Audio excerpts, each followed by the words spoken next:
Oh yeah, what is up, buds? Welcome to WeeDnD, the pot-positive live tabletop role-playing experience. I am your dungeon master for the night, Brandon Allen McClenahan, and I hail from Las Vegas, Nevada, where I play a wizard for a living. It's a weird thing.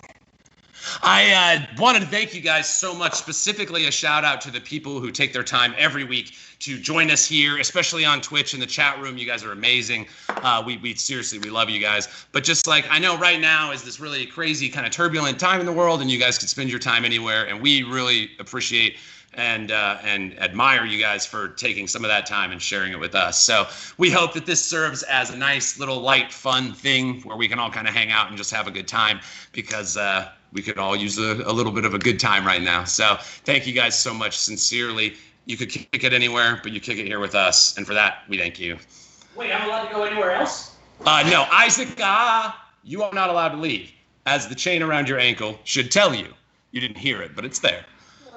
So yes, everybody but Isaac is allowed to come and go as they please, but he has to stay right over there running all the behind-the-scenes stuff for us. So basically our last thing we wanted to do here today was just kind of explain for our new guys what we're doing here. This structure, this us playing D&D through Roll20 on the internet, is what we're calling the Prologue to Ganjaria. Now, Ganjaria is the campaign setting that I have built, that the world of WeeDnD will be taking place in, and this right now is just the waning story of the world of Everendel as we make the transformation into this new world. So, with the limitations that we have in the digital format, we didn't want to do a disservice to this awesome thing that we have. So we launched this way so you guys can get to know us a little bit. And then that way, when we bring the hotness that this live show is going to be, that I just cannot wait to share with you, we are just going to tear it up. So I fucking seriously, from the bottom of my heart, thank you for being here. Thank you for hanging out with us. Thanks for the messages, the shares, the likes, all that stuff. You guys are the best part of what we're doing, and the next best thing about what we're doing is where we're going next, to our beautiful and amazingly talented cast of WeeDnD. We are going to go ahead and start with, I need a joint for this. We're going to take a joint here, and I'm going to tap it with my dear and lovely friend, Brenna Folger. How you doing, Brenna? Hey, buds. Oh my goodness gracious, I'm so excited to be here. This is so much fun. I'm ready to see what we're gonna do about this Medusa. But first, I'm gonna pass this guy over to my girl Abby. What up, buds? Thanks again for joining us here this week. It really means so much to show up and really take the weight of the world off of our shoulders just for a little bit. So let's sink our teeth into it. Tynna Smooth Hands reporting for duty. Let's get to it. Passing it along to Drew. Thanks, girl. What's up, guys? Buds, Drew here. Thoricus Sonic's Heart. Jesus, I've already been smoking too much. Holy shit. Thoricus Onyx Heart, right? Yeah, I am ready to just kick some snake ass right now. I'm so pissed about how that ended. Yeah, but I'm excited that you guys are here. Thank you so much for all of your love and support. We couldn't do it without you guys. I'm going to pass this off to my buddy Jake. Best friend! What up, best friend? Thank you, Drew. Jake Taylor, back again. It's a beautiful day for some motherfucking D&D. Back at it again is Rial Othervan, the rogue arcane trickster, and there is only one way that the Furious Five are getting stoned, and it is right here. So, last and most certainly Beast, here you go, Gus. Yeah, give me the loot, give me the loot. What's up, folks? I am world-famous Hollywood actor Gus Langley, and tonight I will be stretching myself to the depths of my acting ability as world-famous Divit. Ladies and gentlemen, thank you so much for having me. You could have been anywhere, and you're here with us. And I know somebody already said that, but it means so much more coming from me. Thank you for joining us. Boom. Thank you, Gus. His words are mightier than mine. I would never try to disagree. So all our people, some of you guys know, some of you don't. We got a little ritual around these parts before we get to play in our sweet, sweet D&D. We take our lighters. We hold them up. We make sure we're not going to light anything on fire, specifically the tips of your hair, Brandon. And then we go, lighters up. Let's play some fucking D&D. WeeDnD, high fantasy, literally for you and me. So load up bowl and make a roll to take control. WeeDnD.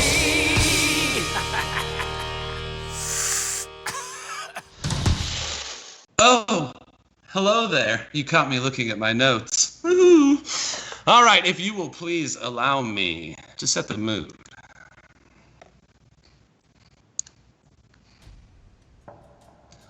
When last we left the Ferocious Five, they were in great peril. Having bested Malka the Fury, Grand Goro of the mercenary camp of Raqqa, in the test of strength known as the Raqqa. Thoricus Onyxheart was consumed by the great pit and fell into the depths below. After watching the great warrior Malka turn to stone with the flash of her pale blue eyes of the Medusa, Thoricus attempted to reason with the tortured creature. Meanwhile, above, the other four attempted to sway the present crowd of mercenaries in their favor. Brenor convincing the shamanastas to play the song in support of Thoricus. Tynna charming a hostile onlooker with her trickery magics and using him to rally the others to her side. Divit, still convincingly disguised as a fellow mercenary, appealed to the beast below, attempting to sway her with his songs. Yet, it was Real Othravan that went below and struck the deal with the Medusa, freedom, in exchange for 2 vials of her blood, to use to lift the aging curse that infects Brunor, Real, and Divit. After agreeing to the deal, the devilish Medusa managed to hide a dagger on her person, which she then used, once reaching the surface, to cut the cloth that covered her eyes. The first thing they fell upon were the friendly faces of Divit and Tynna Smoothhands, who now feel the creeping stone magic attempting to overtake them.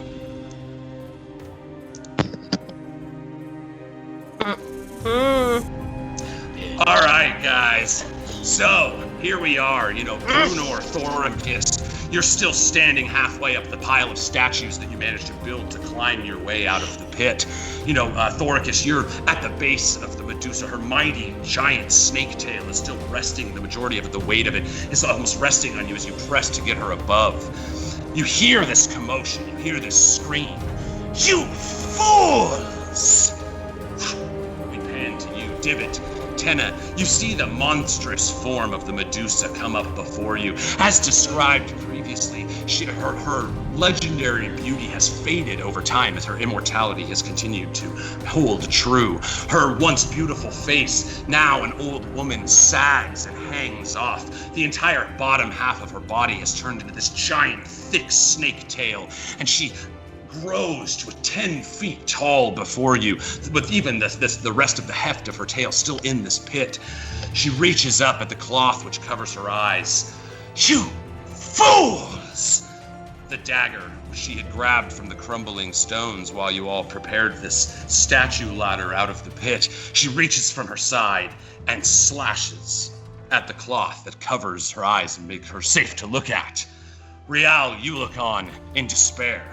You see the cloth rip off of her face as the great knife, clutched by her wrinkled old woman hands, cuts the fabric as it shoots from her face. You see the soft white glow of her eyes, like you saw with the man who was turned to stone around the edge of the pit. It glows and washes over the faces of your dear friends. Now, looking a little older, Divit, 20 years age, salt and pepper in his beard, standing very short for the human that he claims to be. And next to him, Tynna Smoothhands, gilded and shining armor, a trickery cleric by trade. You see your dear friends now in peril as this blue light washes over them. Divit, Tynna, you're going to be making a saving throw for me. The Medusa has attempted to turn you to stone. So go ahead and give me a Constitution saving throw, and you don't want to do bad. This is... Oh man, guys. Oh. Tynna passing with an 18 There you go. Constitution save.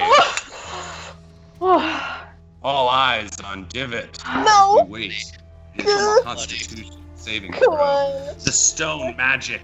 You feel the earth around your feet start wrapping at your toes. And unfortunately, feel the crushing weight as orange bricks start summoning up from the ground.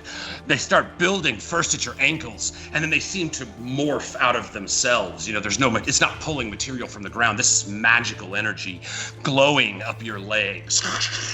You see the shining blue light now turns to a pale silver as the magic starts to overwhelm you from the knees to the waist, where it stops. Divot, the bottom half of your body is turned to stone. You are restrained. If you had rolled one less, you would have turned to stone immediately. Next round, you will make another saving throw, and that will determine if you turn to stone or not. I'm gonna kill her before then. Dude. The Medusa, topping this narrative bit of popcorn initiative, is going to attack. As you see the white flash, Tynna, you hold up your hand and you can feel that holy energy, that warm kiss of Thera's Dune, your god, protecting you as this blinding light washes over you. You wipe it away, and as soon as the flashing light dissipates, you see these two claws. I'm sorry, a claw and a dagger coming to scratch at you. She's gonna make 2 attacks. Sorry, I sluggish on my, here we go, boom and boom. It's okay, man. She rolls a 1 to start with because roll 20 is determined to keep me from ever hitting you. But she does land a 16 AC with the following strike. Does that hit? I don't think so. Nah. Yes. Nah, I'm an 18 over here, so no. Yay. So, Tynna, leaving barrier, you can feel that, as you've leveled up, that connection you've had to Thera's Dune. You feel his watch upon you far more. No longer are you just sending words into the sky. Now, you're genuinely starting to feel the channel of the embrace of Thera's Dune. This protection that you felt protecting you from the gaze of the Medusa continues to build up as the strikes come true. They both manage to land, but do nothing to you, as almost a magic barrier prevents the damage from hurting you. The Medusa is done, and she's going to popcorn to the mercenaries. So, you see the Shamanasta standing across the pit from you, each of them with their braided black hair, that bangs on their face as they drum on the drums, their calloused hands still clutching the hard wooden mallets that they bang so, is full of zest on these drums. And you see, as they've kind of been maintaining this slow melody in the background, they act, and they begin playing the song of Thoricus Onyx Heart. All right.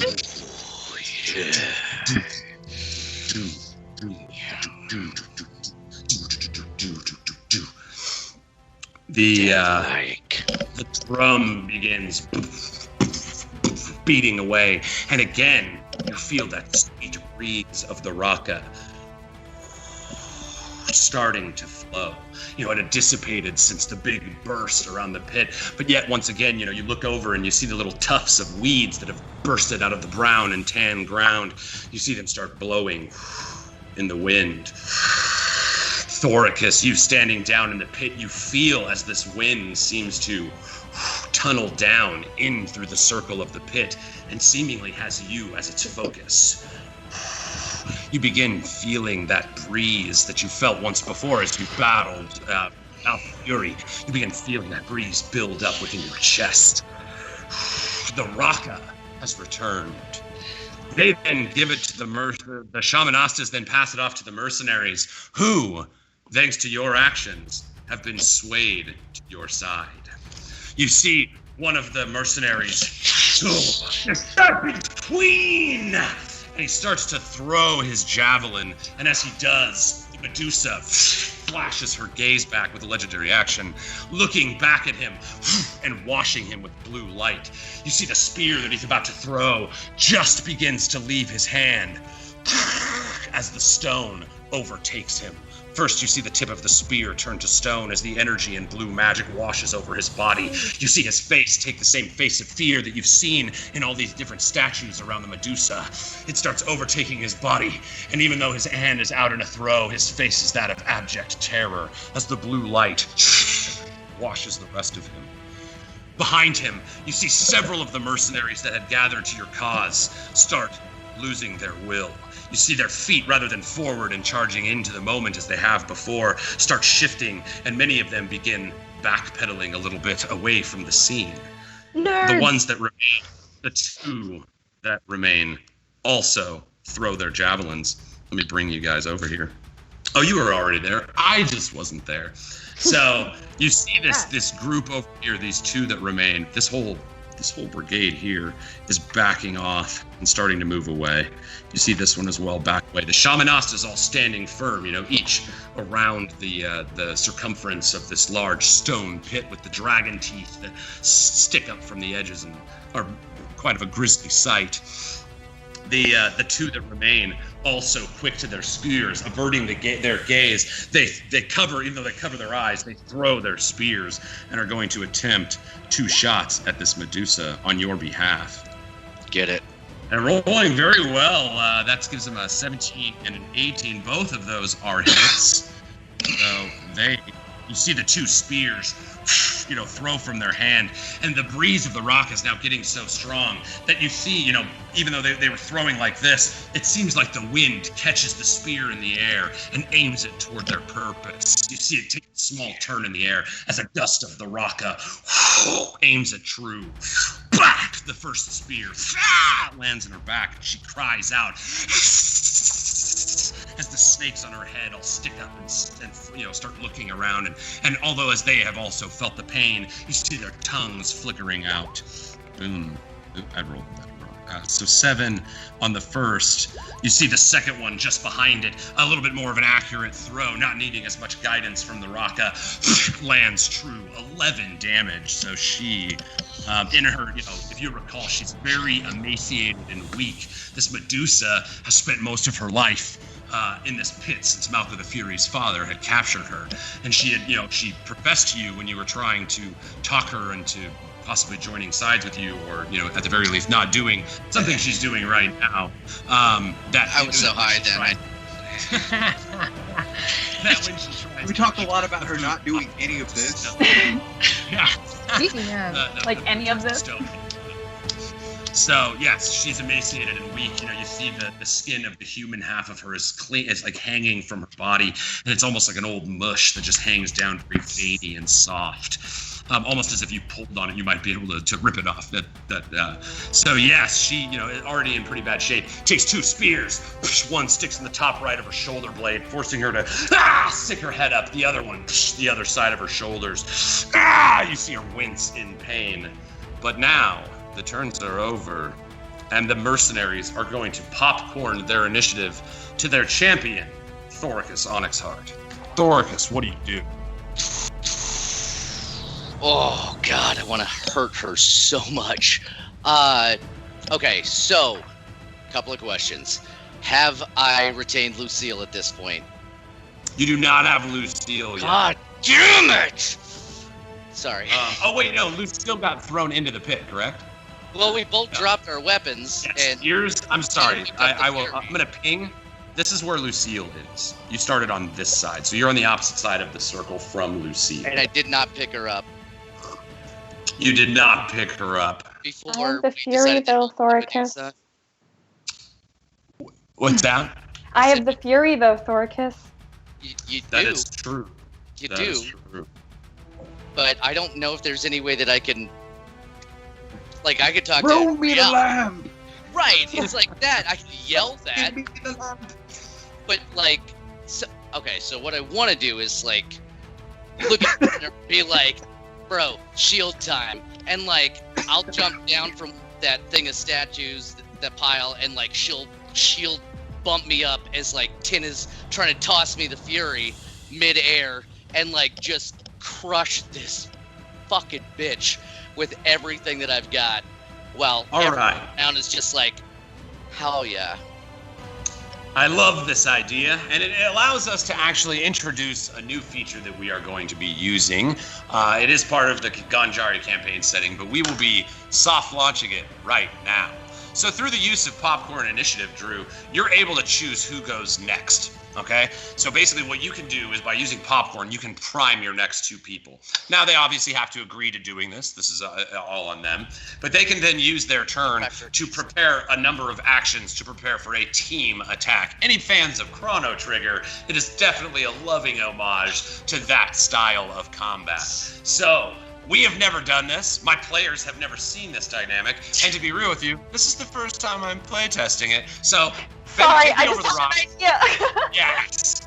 Rock me, just drive me over the rocks if this is terrible. But you're seeing it. We're doing it live. We're doing it. We don't even care. We don't even care. The way that this mechanic works is that you'll be given a damage modifier for each of the people that includes with you. Now, each of that will be determined by the nature of what we are doing right here in this moment. So, I'm just on the fly. Brenor, you would be sacrificing your turn to prepare an action to catch and launch Thoricus as he drops onto your shield to propel him up. Tynna, you would then, and it would add to him an extra D8 of damage. It's an entire turn that you're using. It's similar to a weapon attack, but you're not utilizing a bonus action, reaction, or move. So beef up the damage a little bit. 1D8. Now that 1D8 can be augmented by the 3rd member of this team attack. Abby, that's going to be you. Right. I'm not going to give it the D8. The D8, you will simply get a D6 because you are also performing an action in it. You will be giving the axe to Thoricus? Is that how you want to do that? Yeah. I want to attempt again, seriously, guys. No pressure. If you don't want to go through with this, we'll see how it plays out. I'm standing here turning stone while they're all talking about this, like. I wanna see what happens. I wanna see how this goes. Because my original thing was just gonna take my sword and slash her tail off. But let's just see what the fuck this is, because I'm all for the drama. Yes. You know. I cannot wait until Drew critically misses this attack. Okay, so I'm kidding. I want you to crit. It'll be dope. Okay, so here we go. Until it gets to my ass. Yeah, team attack powers. Mastodon. Saber-tooth tiger. Alcohol punch. All right, here we go. So yes, as described, the wind of the Raqqa blows. You hear the drums sending out energy waves of concussive force that seem to spill over the edges of the stone pit and start rising you up in the air. You know, without climbing, you feel yourself sliding up the base of the Medusa as you near the edge of the pit. You feel a sudden control over this energy, and you have it drive you down. In a moment, Brenor, you catch and you feel the weight of the very dense Thoricus Onyxheart pushed down by this magical gravity that seems pressing him on your shield. And as you bear down on the weight, you feel that same magical energy spill over your shield and like a rush of wind blow up as your shield, like a kite, carries up and out of your hand. But attached to it is Thoricus Onyxheart. You guys standing outside the pit, Divit, Rial, and Tynna, you see, the top half of the red mohawk of Thoricus appear, and then his entire form, seemingly floating on this shield that is suspended by magical energy in this moment. The wind of the Raqqa continues building up more and more. Once again, you feel the fabric on your clothes blowing in the wind. Tynna, you start to hold 100 pounds, if you remember, the fury, this magical, the pink engraved with a great bird and a gust of wind on the heft of the blade. You begin lifting this 100-pound axe, a hefty throw if you're going to toss it to anybody. And in that moment, the wind of the Raqqa blows behind your hands, and you feel this 100-pound axe turn as light as a feather. And you see the axe like a feather on the wind, begin flowing in the sky, and on the third of its swings, it falls right into the flying hand of Thoricus.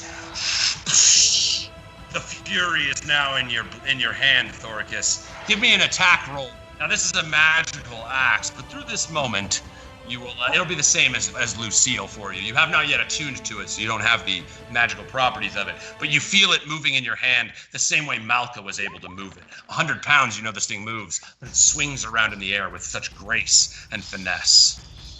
17 AC! Oh! As we know from our spear throws, that is enough! So, she's enough. Dead. Good enough. Good enough. He's not dead. Tell me, what do you do? The fury lands in your hand. Thoricus looks forward. Oh, yeah. Oh, so it's me. I'm in the air with the axe. Like I've just caught it. I'm gonna give those looks to my dudes that are out there. Be like, this is for you guys. Divot. You are not turning to stone, buddy. I'm putting everything in this goddamn thing. And just as it comes up, just try to find the right angle where the sun that hasn't moved in forever, like, glistens off of the fury and inspires those in the tribe that are now following me to turn back and start stepping forward and see this awesome just feat of rage and strength and justice for this bitch that turned her back on us after everything that we did for her. I try to be diplomatic, so you know what? You get a big old handful of fuck coming right at you. And just bring it, like, you know when, oh god, what's her name? Orenishi's, like, mom gets killed with a sword, like that anime style. It's like that, but like the axe is coming down. It's Bro, yes. So you guys see Thoricus, he pushes with his feet, and the shield goes back down. Brenor, you proficiently catch it in your hand, shielded once more. Thoricus comes down. You see the fury cutting, and as the blade of the axe falls, you see wind blowing away. He's cutting through the air itself, and you hear a great like a sonic boom as he cuts through the air, and the blade, like propelled by that same magical gravity, lodges between the shoulder blades of this giant fleshy monster before you. Drew, you also did an extra D8 and a D6, so roll D8 and a D6 for me with the dice roller. You did big damage, by the way. You did 15 damage with just your base attack, and now it's being augmented by the actions of your allies. Yes. I was gonna say, so should I roll those, or should they roll those because they're adding to what I did? No, go ahead. You'll yeah, I mean, if you guys want, since you sacrificed your turn, I like it. Brennan, give me you know a what I D8, mean? Like I want to see D6. what they're gonna. Everybody wants to roll. Everybody wants rolling. to. See, look, that's why we're playtesting. Give me Another 4. Solid. And another double 4. 4. Nice. That's another 8. So, dude, Drew, you did 23 damage to this Medusa. Oh, she is jacked. She's definitely still there.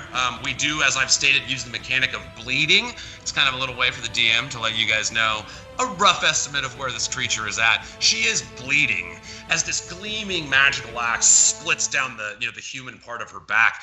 Thoricus, you see your blade cut into this thick, gooey flesh, and just like cutting the outside of an orange, you slice off right directly through this 1-inch thick layer of saggy skin, and you reveal behind it more snake. Just like it's just this wrapped mangled flesh dangling on this massive snake body.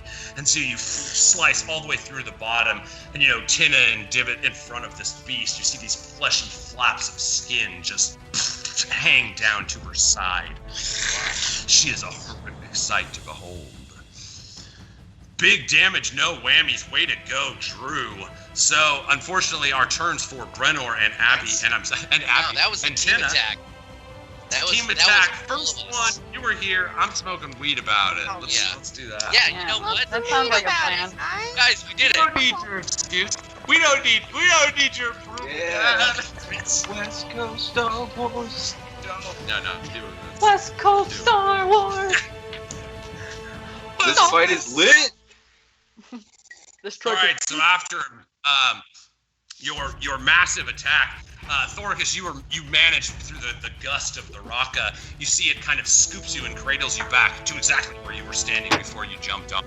You land, back on the same. You're actually your foot is on like the shoulder of Malka. You see the great body of Malka the Fury, now a simple ladder for your feet. You see this big, underbite and hooks, and then one spike on his head that sticks up toward the sky. As you're kind of like, oh, sorry, buddy, and climbing on top of him. So you've landed back where you are. Boom, taking an axe though, and yes, and you can feel, there's a sorrowful cry from the mouth of this stone creature. Just the betrayal. As an axe owner, you understand, and just and a little tear runs down the stone face of Malcolm the Fury. And your turn, Drew, is over. Thoricus, who do you want to pass it to? Remember, Brenor and Tynna are already done. Thank you, guys. We help. Thank you so much. Felt good. Retribution. You sending it to Drew? Oh, it's my. I gotta send it off. I'm so sorry. Stoned. Yep. It's just the thing. Well, I was like, who's we left? do that. Real Who's left and in your Divot. turn so far? Real and Divot. That's it. Divot has a very important thing happening very soon. So, Can I be like, not me? Let Real go first. Well, I didn't hear it, so sure. Wait, so I'm back in the pit, like where I was standing before, pretty much. Yes. Is that what you said? Yeah. Okay, so yeah, I was gonna talk to my best friend. Come here, big buddy. Right. Right. Talkie. Right, Rocky Talkie style. And then just pass it off to him, be like, bro, get this bitch. Because we can talk to each other from I'm down in the pit, he's up there time place. Yes, Real. You receive a little bit through this, connection that you have to him through your Rocky Talkie. You feel a little bit of that gust of the Raqqa flowing even through the stone. The mouth of the stone is like this, and you actually start hearing it almost like a tea kettle as wind starts to blow out of it. It starts emitting an actual tone. The focus is on you, Real. What does Real Authorvon do in this moment? Well, you Shit up. see, before I fuck some shit up, around the pit, in the actual town, is there any, kind of a pub nearby? Okay, so I'm gonna just kind of drop you. Now, there's nothing that you can see. I'll show you what you see, and that would be your understanding of, the figures might not be perfect right here. I apologize for that. Well, I quit. Sorry, guys. But yes, there seems to be behind you guys, that big, in this area here, seems to kind of be maybe where Malka was chilling, his main thing here. This area over here with the fences kind of resembles, you would have to say, maybe a prison or something like that, some kind of where people are kept. It could also be a bar. Across the way, yes, bars and prisons, basically. It's like the same thing. I don't get what the big deal is. So you, across the way from you, this ping, that's the structure that I said has almost like a religious presence to it. It has a very clear sequence of posts, and there's art, and those totems, again, are carved many numbers around it. And then across the way, now that you're actually kind of looking around, you notice stepping out from this top right tent, is this big giant, 8 foot tall. You would have to assume, Malka was nearly 8 feet tall, and he was a half orc. This guy has less of a human vibe to him, maybe a bugbear or something. But he's just this big giant, thick leathered armor guy is coming out of these red tent folds across the way. Not engaging with you or anything. It's just something you notice now that you're looking around. But that is what you see. There's a couple other guard towers posted up. You notice a lot of the people that had gathered seem to have been backing away, and there's very few people, actually staying engaged, other than the 2 guys that you have kind of helping you, and the people across the way that seem to have been a little bit swayed by that epic as shit moment that Thoricus just had. You see them maybe getting a chance to test their resolve. Sweet. So what I'm curious about is I just want to use my mage hand to get any kind of a vessel. If it's a drinking horn, a pot on a fire, I just want something to catch the Medusa blood as it's spilling right now. And based on what we're going to do to her next. That's great. Yes, you have this small campfire nearby. And Rial, quick to think, you're a very sharp man. You realize the same blood that is spilling from the savage axe wound of the Fury in the hands of Thoricus Onyxheart is the same blood that is your salvation. And you almost weep to see it fall on the sand and become mixed with dirt where you know it probably won't be of any use to you. So you begin thinking, yes. You turn over your back shoulder, as you can see, I'll ping it. You've got this campfire here. You see hanging nearby exactly that, a fine drinking horn is hung, on a post near where a man was having a meal. You see a couple pots and some, some bread loaves and things just kind of spilled out, like somebody was enjoying a meal before all the ruckus happened. And yes, you are able to. It is within the 30 feet. You can absolutely summon your mage hand, which is still invisible because you're an arcane trickster, and bring that dragon, that horn to you. Yes, you can do that. Fantastic. All right. Dang. Nice. So You We're gonna summon need a magical hand that only you can see. You feel that buzz of the magic in your magical third eye as you see the spectral hand reach out and grab onto the drinking horn and return it to you.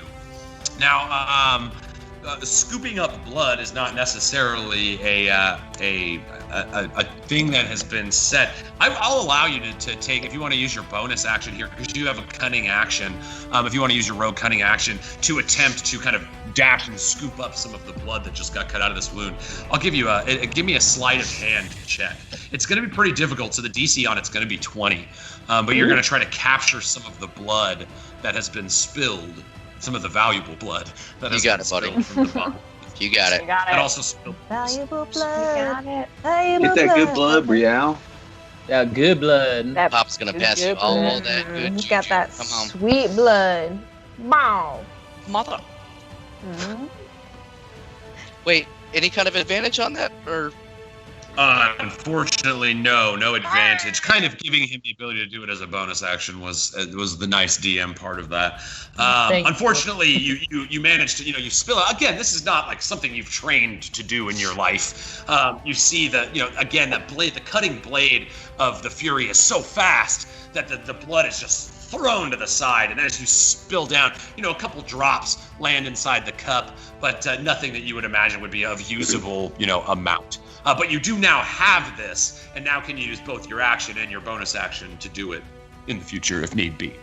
So yes, you also have a move if you were so inclined to use it. And I'll get us back to the battle map here. damn it? So just a move, no attack or anything? No, you would have used your action to cast Mage Hand, and then your bonus action to capture that, to attempt to capture that blood. And as part of that, we used your cunning action to move you forward a little bit to try to scoop it. So all you have left right now would be a move. You are in her threat range because you had to enter it to try to scoop the blood, but you could try to move away. She would get an attack of opportunity on you. Okay. I will go ahead and move away just a little bit, because if this fight continues, I'm much better with the bow than the rapier, so I'd like a little bit of distance. I'll go ahead and take You're the Shadow Piercer. So I'm going to grant Tynna a little benefit of the doubt here, and I'll offer you Rial the same. If you want to remember now, it's just a weird mechanic of fighting these kind of creatures. If you want to avert your eyes, you can. What it means, you'll have disadvantage on your attacks because you're just kind of swinging at whatever's there. And they will have advantage against you because they can tactically see how to get advantage against you blindly swinging at them. But you won't be turned to stone.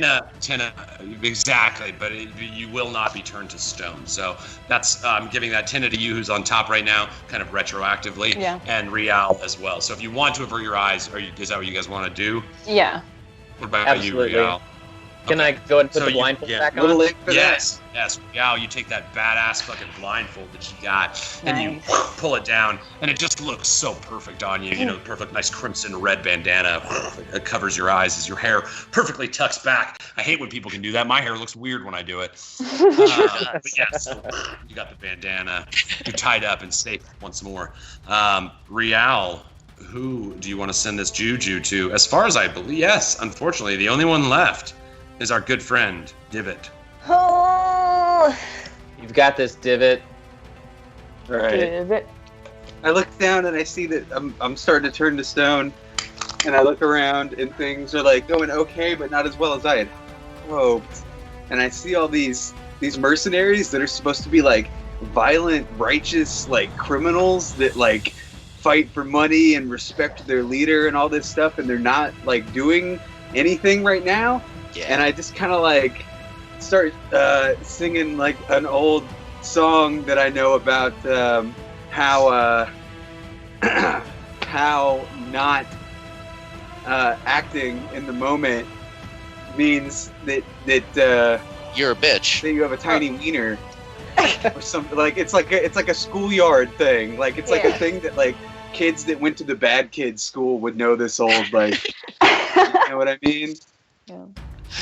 Yes, absolutely. And I'm trying to psych myself up, you know. All right.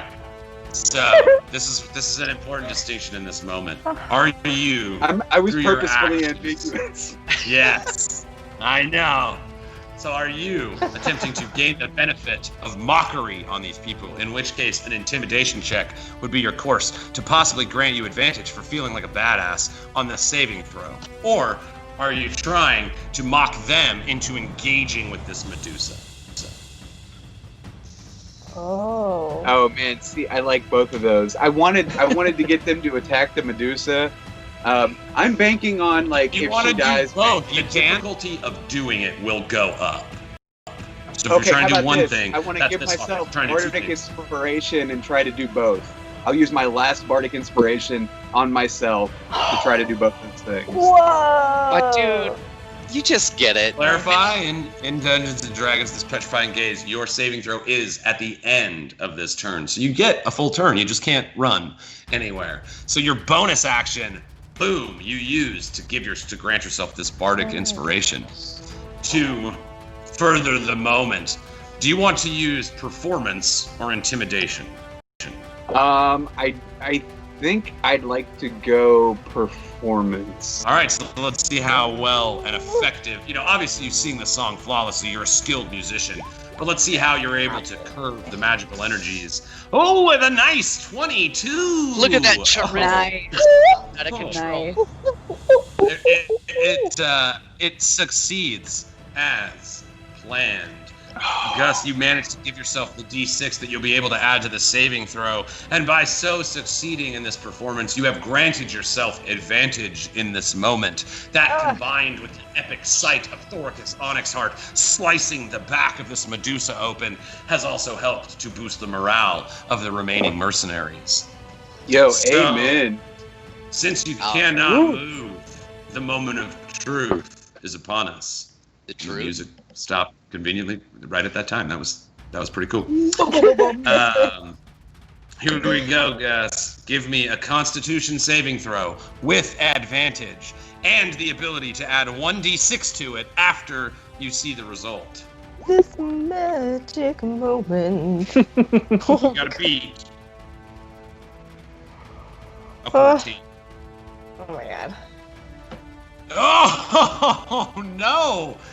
Okay, here we go. You got an 11. You need a 14. You have your Okay, so inspiration. then I'll use it. Yeah, I'll definitely use it. Fuck yeah. Yeah. So it I'd like to depends not on turn this to stone, one. please. Yep. Please. And this is the moment that will determine it. Roll me 1d6, and you need a 3 or better.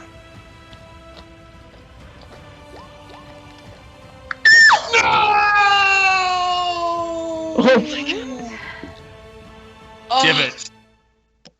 The swelling wind of your song builds into this moment.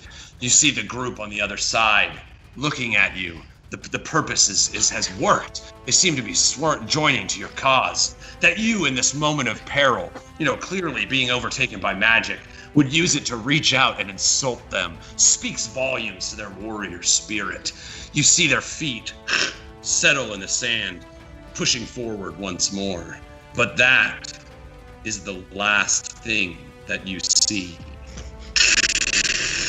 The blue magical energy that has been growing in stone over the whole of Divot's aged old body begins taking hold as you see the air of the song that he sings squeezed out of the last breaths of his lungs as they and the blood within them are turned to stone.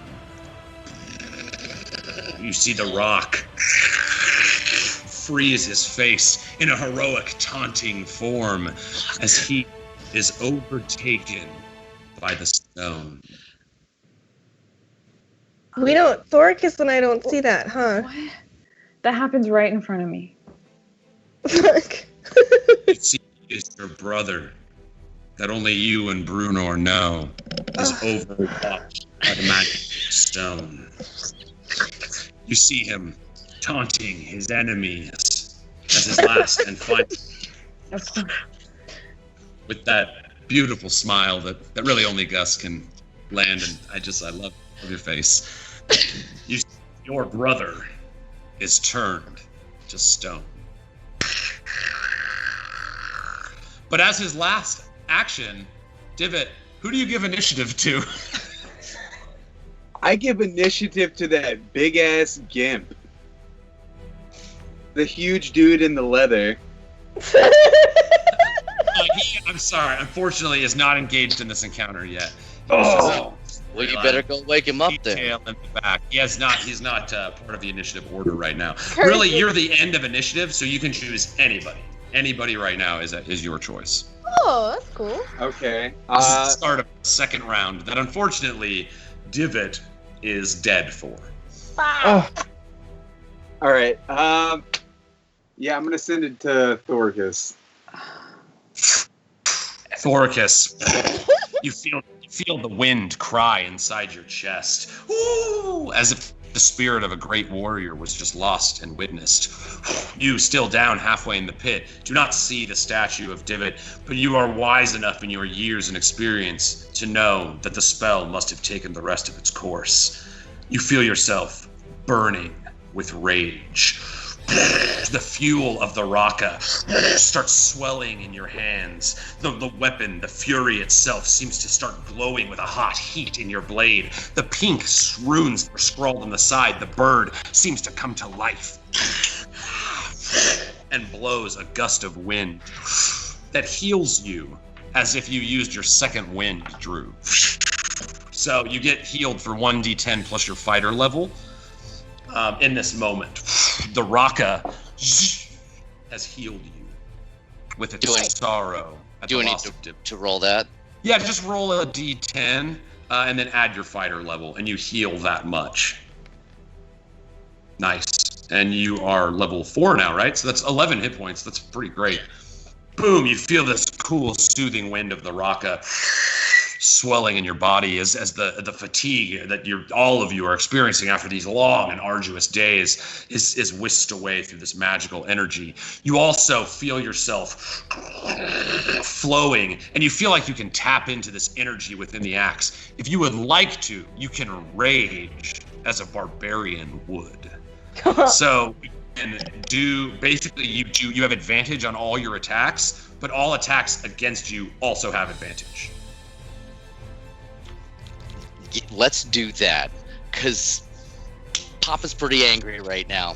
I just saw one of his friends get turned to stone, and I'm having a lot of trouble coming to grips with that. But you start calling, and you feel the statue that your feet stands upon, the statue of Malka the Fury. You feel that same groaning sound, that wave that came out from the lips of this concrete, stone statue. That same energy.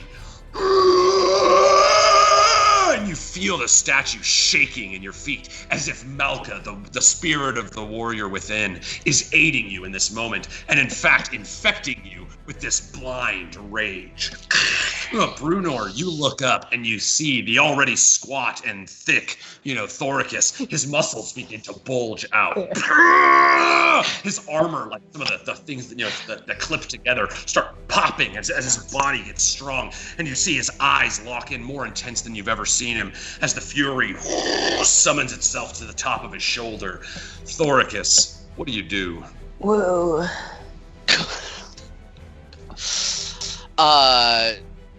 So I'm still down there though, right? But I've got this rage. Standing next to this body. You landed back where you were. Right. As part of that team attack. But yeah, you didn't suffer any penalty. You didn't fall back in the pit or anything. You were able to land back where you started. Okay. And she's just like right above me? Yeah, the fleshier, thicker part of her tail is literally kind of like sagging on you a little bit. So it's like you're like right there. You're standing kind of leaning, and it's pressed against the stone cut walls, and you just see this big fleshy mass of snake right in front of you. Like I said, she's 10 feet long. The thicker parts of her, are like real thick around. So it's just this big, wide open snake part. Okay. Then I want to try. Since I'm right there, I don't think I need to use a movement of any sort. I want to try and just pretty much nail her to the wall with the Fury so that she can't move any further out. You know what I mean? So what that would actually be is a grapple check. You're trying to restrain her. Right. So there is the function for that. The grapple would kind of be just a contested. Now we can say for narrative purposes that you're using the axe to do so, but the idea being is that you're actually going to do a contested strength check with her right now.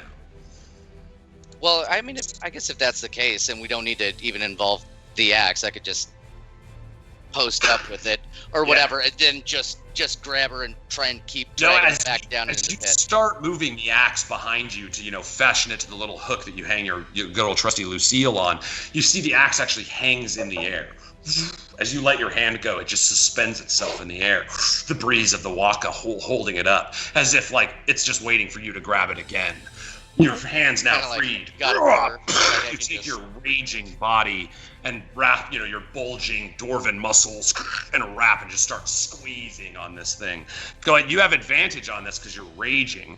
It's it'll be an athletics check, or a contested strength check. I'm sorry.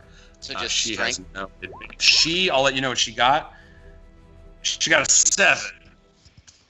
So, you got a 9. Boom, you got her. You grab this, you feel her kind of starting to slither out. She obviously doesn't want to just stand in the middle of a bunch of people and get killed.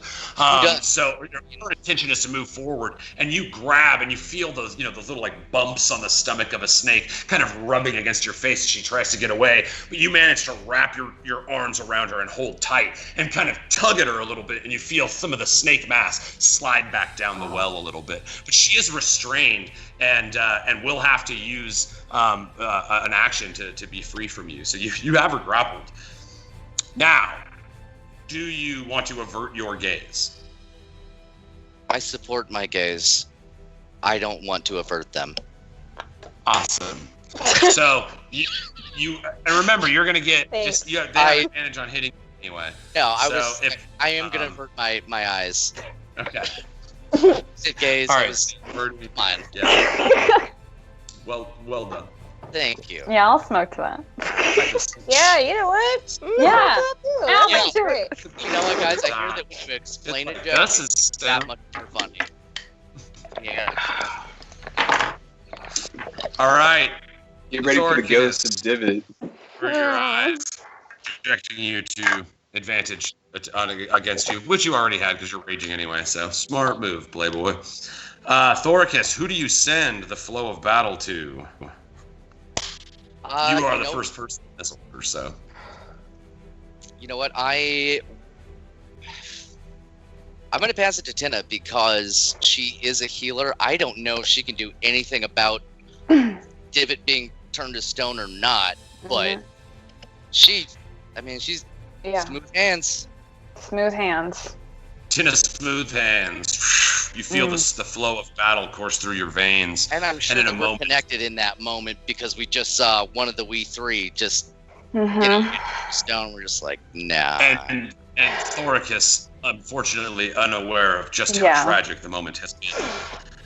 Tynna, you stand, you feel it's your turn to act. What can you do? You've just watched as your brother has been turned to stone. You feel the swelling course of energy as Thera's Dune pushes you forward. What do you do?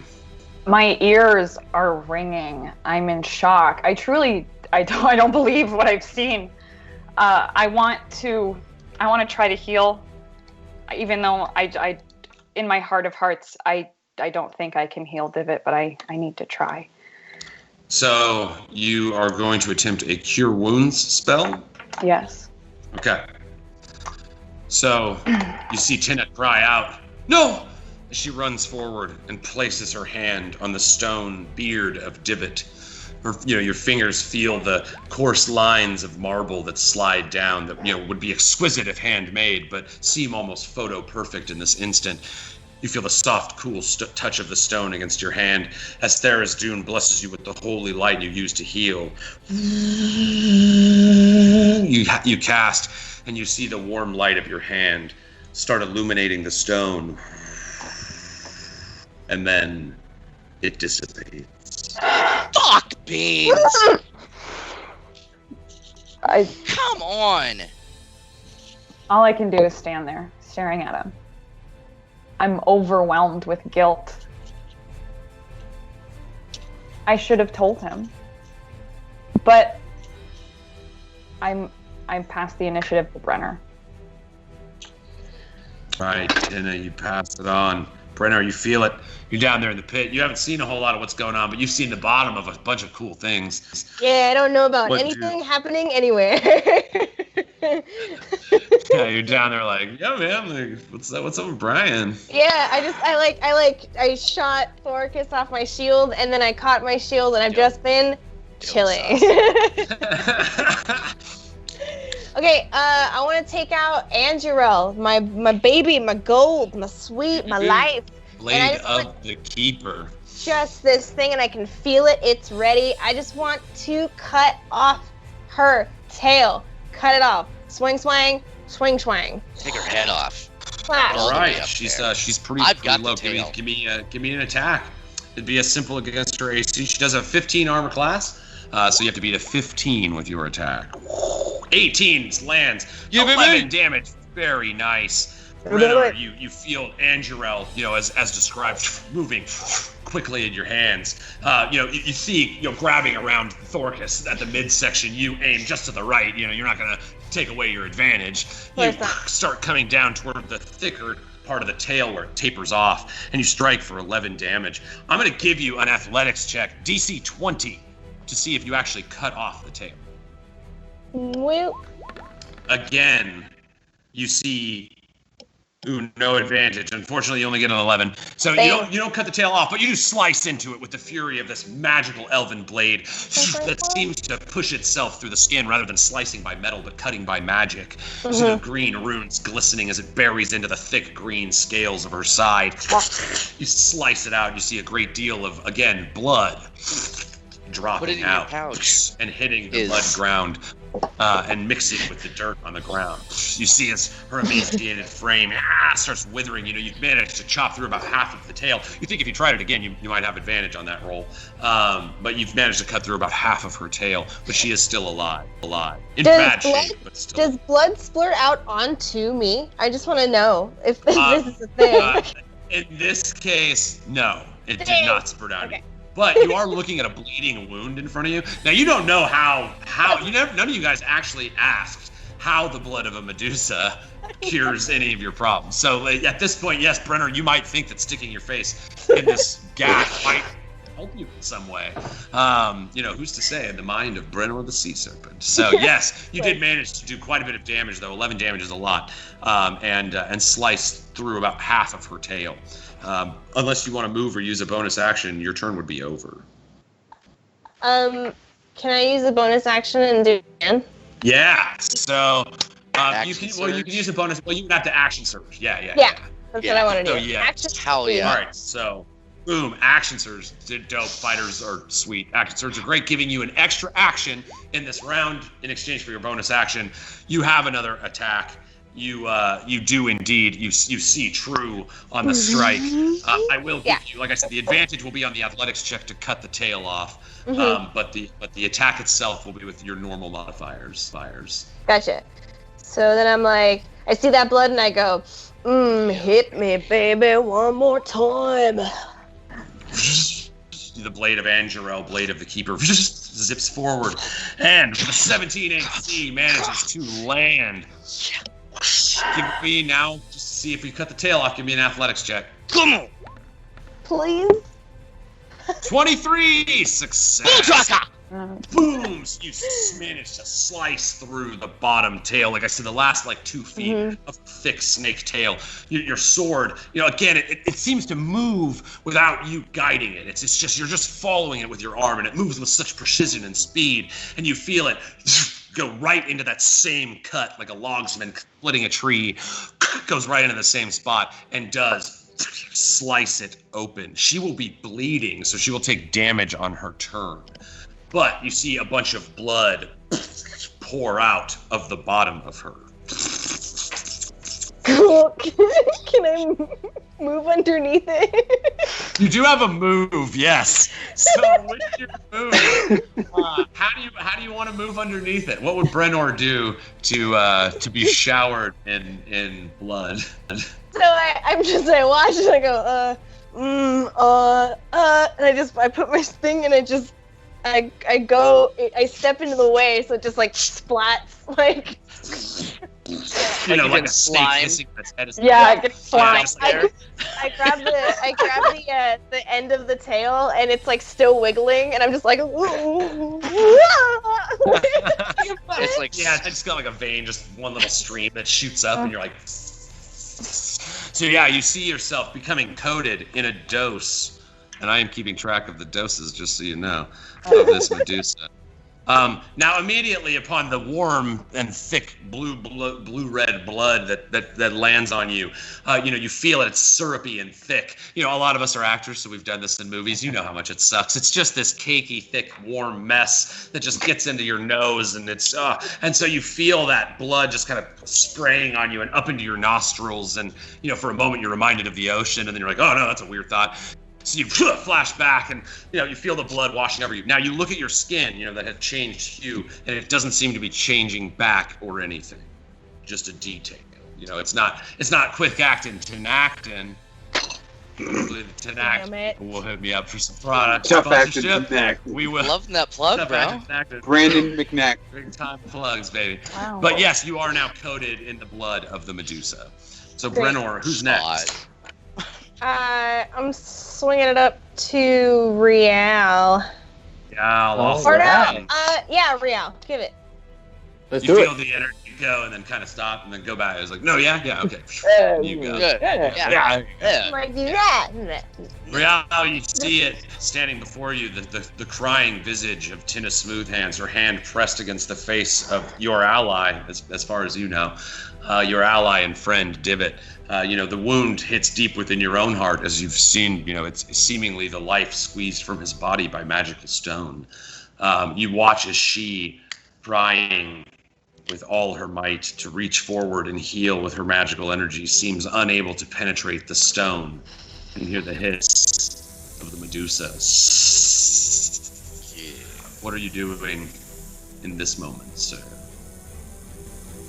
Well, having seen all of this, without seeing it because I'm blindfolded, I'm actually going to rely on the hissing of the snakes in Medusa's hair and blindly take a shot with my short bow following the sound of their hissing. Hopefully pretty close to her head. Yeah. All right, going for that headshot. Look out, Call of Duty. Get it. So the Roll20 loves to not let me play this Medusa sound. So guess what?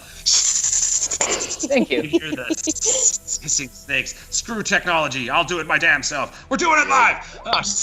You hear the hissing snakes as you pull back your string and hope to aim true. Unfortunately, with your 8 AC, you shoot and fire, and with the disadvantage that you have imposed on you by trying to shoot blind, even with your exceptional elven hearing, you're unable to get the Daredevil level effect where you can kind of see it in the shadows. And Ben Affleck, unfortunately, is not visible to you, and so you shoot the arrow, and it shoots off and does not find its target. Doesn't You she still have have a bonus action. disadvantage though? What's Because that? Doesn't she have disadvantage because she was grappled and then Burner came in and just Actually, chopped the whole fucking grappling thing off? doesn't impose disadvantage. Oh, I I'm just thought going to you double said check it. that, so I'm not Sorry. bad. No, the thing that gives you have disadvantage because you're raging, and because you're averting your eyes, she has advantage against you. Grappling, you just stopped her from being able to move without a contested strength check to do so. She has to try to break out of the effect, which uses an action. So, you at the very least have chewed up one of her actions. You have seen her use a legendary action, so you know she's got some weird tricks up her sleeve. Yeah. She's in real bad shape though. She is. I was gonna say bleeding. she doesn't have a fucking tail anymore, so. And again, not to make too fine a point of it, a lot of her blood is now spilling on the ground. Does Brenner have a bonus action that you can use to like catch it in one of her 18 pouches? You're so It would just bleed through. crap. I actually don't have any Brenner more is taking pouches. blood. Yeah. Rial, you still have a bonus action, your cutting action, and a move. All right. Get down here, buddy. There's a whole lot of blood down here, buddy. Come on, get down with some jar. Yeah, you're just looking at the top half of her. You don't see the bottom that Thoricus is holding, but it does. You can see her kind of squirming against something below her. You know, in your mind's eye. In the back my of your mind's eye, mind. of course. In the back of Hey, your mind's Buddy, eye. there's fucking blood You're down wearing here. a Come on, band. get down here, so it's plausible. All right, so Rial, what do you want to do with the rest of your turn? Well, since I can at least hear without seeing, there's a lot of blood gushing, and I can kind of hear Brenner's like, oh. So I know something's going on down there. Blood. Yeah. Can I toss the drinking horn her way to try and collect some of the blood? Yes, you can. All right. You are again. Technically you're throwing it, so you're gonna have disadvantage. The only thing you're gonna throw it down there. That's not a problem. It's how close it's gonna land to Brenor that will be determined by your roll here. So just give me a normal D20 roll with your dexterity modifier applied, and that'll be like the arm class of what you're striking.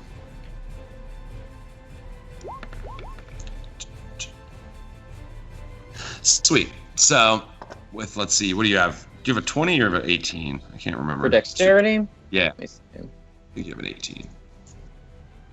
I think so too, after leveling up. 19? 19. There you go. Okay, so you're still one away. So you have a 14. Unfortunately, it's not good enough to like quite hit Brenor, but Brenor, you do notice a drinking horn fall and land on the ground. It doesn't seem to have suffered. It's a strong, animal horn, and it managed to skitter on the hard floor of the pit. Cool. All right. Anything else, Rial? No. Who's left that I can pass it off to? Is it just the Mercs and Medusa? Yes, the Mercs, the Shamanastas, and the Medusa. Hey, they're our new friends. I give it to the mercenaries and the Shamanastas. All right, so the two that have joined your cause move as far as they can. Unfortunately, they've already thrown their spears. However, these guys come back and are going to attempt to throw because of the display of Thoricus and the taunting of Divit in his final action, are pulled forward to the brim, and each of them are going to throw a spear. Here's 3 rolls for you. Let's see how we do. 16, that's a 19, a 20, and a 10. 2 misses and 1 hit. Let's see if they do it. You guys see two more spears land true as one tickers off the side and falls down into the pit. Brunor, you see it titter on the ground, kind of near the drinking horn. But the other 2 do manage to hit and deliver. That's enough. Boom. So they wedge her. Boom. You see the spear sticks and wedges her into the ground that stands, around the pit, sticking her forward and almost skewering her into the ground. Tynna, you turn and look up to your right, and you see the monstrous beast. You're not looking directly at her head. You just see the shape of the person there before you. You feel your hand on Divit's chin, the Light great that loss bitch in this up. moment that you feel. And suddenly you feel this beaming, warm energy in your hand growing as Thera's Dune grants you the power to do what you desire most. You get a free action right now. What do you do? I heal him. I cast Cure Wounds once again. You feel the burning energy, and you feel the urge in it in your hand to turn it on this creature and destroy it and wrack your revenge upon it. But you, taking energy from your trickster god, have a little trick of your own, and you bend this new raw power used primarily to destroy, and you turn it to your hand. You see your hand, this great holy light as like a lightning bolt strikes your hand as waves of yellow and gold energy start spilling over your body. Your upper half is warm. You set it on the top half of Divit, and you see waves of energy start peeling away at the top layers of the stone. Stone start shaking with light as beams of energy start breaking through where his shoulders and face are. And you see what we're going to get back to after the break, guys. What? Oh, break was a little late, but man, that was. Oh, God. Sorry, oh my God. You guys are dope. I love you guys. All right, so. Wow. All right. So we're gonna go to the restroom. We're gonna replenish our snacks. We're gonna drink lots of water. Team hydrate. Hydration check. Are you drinking water right now? Hey. So yeah. Crit sip. Crit sip. Crit sip. Baby. All right, guys. Well, we have a fantastic interview slideshow for you to enjoy, filled with all the sweet and amazing music that Sandy Sign has designed for us. He also did the intro song. We cannot thank Sandy enough. Like, getting to play in the world that he sets the musical backdrop for is just a pleasure for me, and I know for the players as well. It's just like fucking, we love you, Sandy. Thank you. Well, we cannot praise your work enough. There's also some great fan art submissions, a bunch of different artists here at Intermission. Check that stuff out. If you want to get your stuff on the show, join the Facebook group, the WeeDnD Hub, WeeDnD Hub group, and so just drop some of your art there, and we will get you on our sweet slideshow. So let's get us a short rest, guys. Use up some hit dice, and we will see you very shortly. Man, and I can't wait to get back. Neither can I. Yeah.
Holy shit!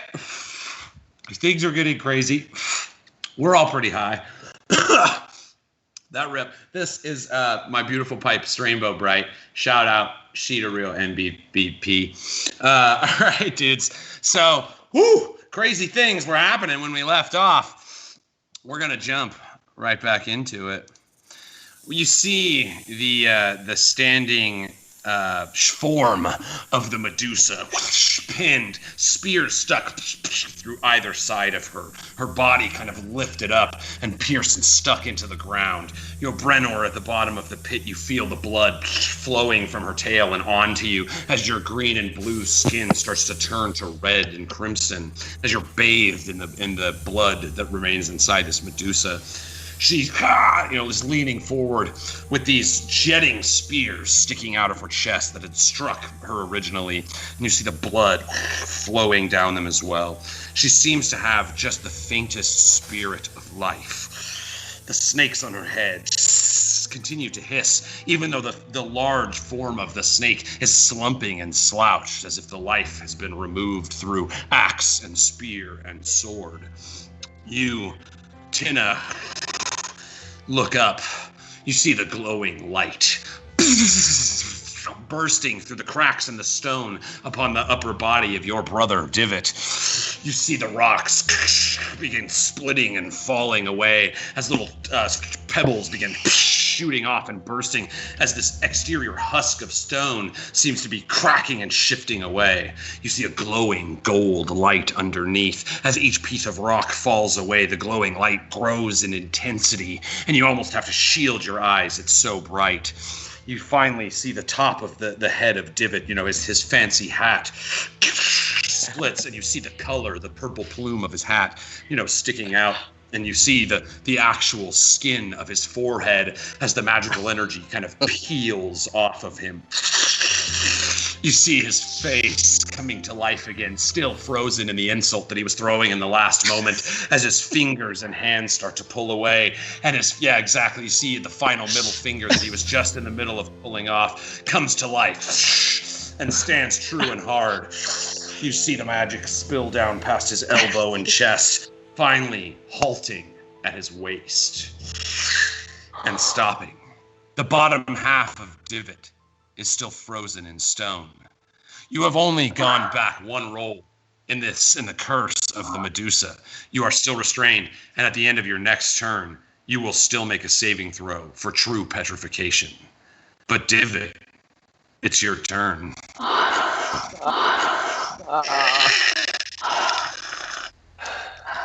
It's good to have you back, buddy. Divit. You're alive!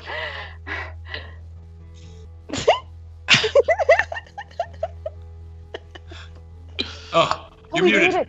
You're muted. No, we can't hear you. My friend. Fuck The these. joys I intertwined. silently say a bunch of stuff. That was all the words in the petrify, yes. So I whoa! Don't go in there!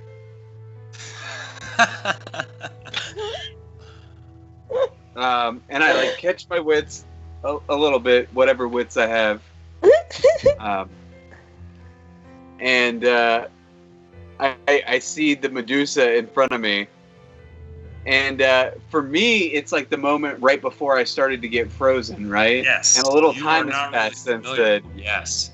Okay. You just got done insulting the people on the other side that they're cowards. And then you feel your body move. You look down. Your waist is in rock, just as it was a moment before. You, unaware of this traumatic passage of time. So I yell, "Because today we are invincible!" And then I pull my crossbow out and fire a shot at the Medusa. Yes. Ooh. Neato.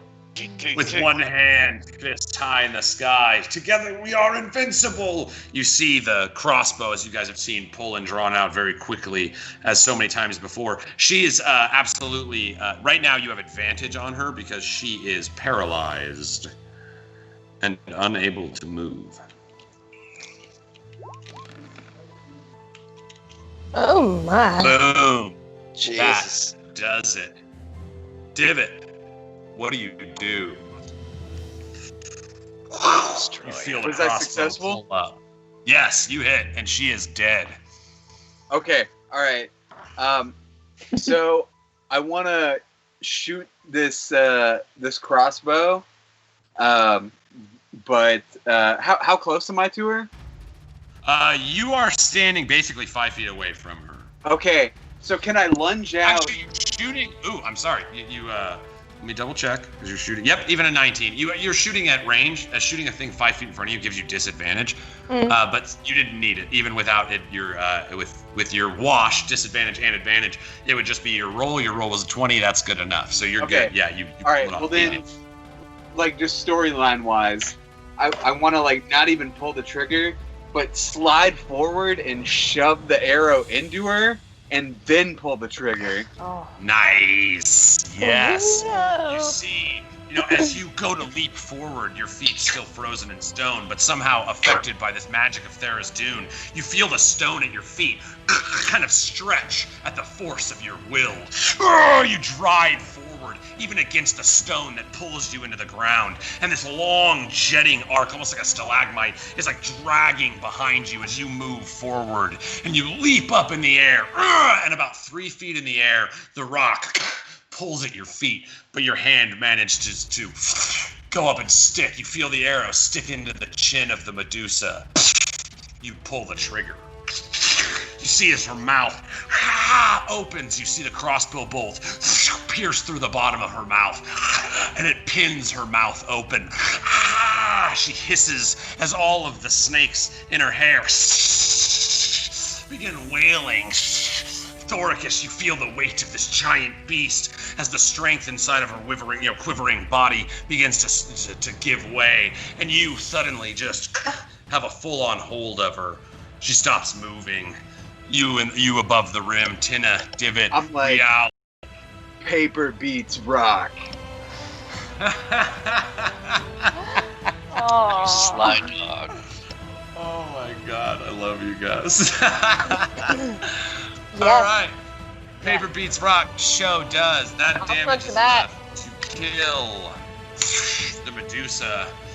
And in a moment, you all see Divit frozen in the sky as the magical stone begins once more to overtake his body. The last of the snakes hiss as the wrong song was played by the dungeon master. He then changed the song to a more fitting track that he was supposed to click the first time. Play that West Coast Star Wars. There it is. Divit, you are still imbued with the bardic inspiration that you were granted before. But in this moment, you are battling the magic which seeks to return you to the stone from whence you came. Constitution saving throw, DC 14. All right. Come on, buddy. Crit! Oh, you mother crit hit. We got a hit. Oh my god. Let's get crit based. Oh! Let's get crit based. Mm. Yeah, baby. Paper beats rock. Give me As you pull the trigger, the magical blue energy washes over you. The last beam of the light from her eyes spills onto your body, and as you look deep into the blue silver, as it stares down into your face, you see as as the light fades, and the flesh on her skin starts dragging down her face and dripping off in great fleshy gum. I go. You grant one kiss on the last of the waning beauty of the legendary Medusa. Because I still feel. Yes, you feel. Again, a tragic life and story for the Medusa, as well as her current situation. Showing empathy in this moment, you reach out and with your bardic training, you take a magical whiff of the Raqqa that blows around, and you blow a kiss that hits her body. And as it does, you see the old skin that sagged and dropped starts pulling back toward the face. You watch as magical energy grabs the puddles of skin on the ground and places them once more onto her face. And even though the rest of her body stays transfixed in this horrible visage, you see before you the most beautiful woman you have ever seen. She looks you in the eyes as the glow and silvery pale light that shines out fades and turns into the actual eyes of a mortal woman, a beautiful mortal woman. She reaches out, skin still pulling at the bottom of her wrist, and she takes your hand. And you see a soft blue light, pure like the blue of an ocean, start washing out of her eyes, and like tears, it cries down your outstretched hand, and you watch as this blue energy, like small rivers down the veins of your arm, flows and slowly washes over you.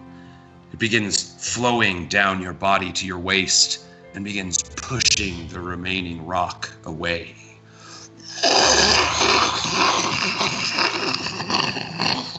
You see the forceful wave of magical water splits the stone from around your feet, and you feel that sweet breeze on your legs. You know, like when you have like a cast or a splint on and you take it off after a long time, you feel that cool air just touch the sweaty mashed hair on your legs. You feel the lightness of the world around you. You forgot that the world didn't constantly feel so constrictive, and you embrace this wind of the Raqqa, the freedom that flows through you.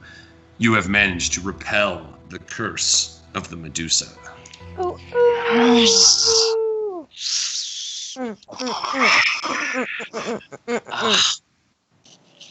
Is she still there? She's still hung down. The face of the beautiful woman droops down, and you see the last fleshy skin that hangs on the skeletal head of her face pull away and puddle on the ground. Ew. The Medusa is no more. All right, baby. Renor, you are still being caked with some blood. The encounter is over, so we are into the narrative form here. The Raqqa-nastas, the Shamanastas at the Raqqa-nasta in Boo Raqqa begin a slow beating of their drum. I turn around and I look at everybody and I'm like,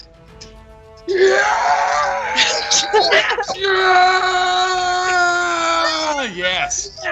Shamanastas, big smiles cross their face as they play with fury, and you feel each concussive force of the drums that they beat, these massive, large, leather-stretched drums. You know, all your hair and capes are all blowing majestically. The Raqqa seems to swoop underneath you all. Thoricus, you still yet again feel the flow into you. You feel as if there's this other presence within you, like the Raqqa has chosen you somehow. You don't know what this connection means, but you're aware of its presence. You remember what Malka the Fury told you, the heat in your lungs in the midst of battle, the cool breeze that flows through the inside of you. You're in tune with that feeling. The Raqqa has chosen you as its champion. Hell yeah. Hell yeah. So how is going to, for you, Thoricus, you will now have the benefit called the Breath of the Raqqa. It will be a second wind. So you have a second wind that you can use once per short rest. You now have 2 second winds. And your name, Thoricus Onyxheart, is now also, you have a title. You are the chosen of the Raqqa. Nice. You feel that wind channel into your hands. And, you stand kind of holding that moment. You look down, the fury in your hands. You feel now that the breeze has centered itself mostly in you, the weight of the axe settles into your hands. You feel the 100 pounds. It's no trouble for you. but you feel like you may require attunement to this item to reap its full, bounty. Yeah. Can I go get the cup? I want to get the cup now.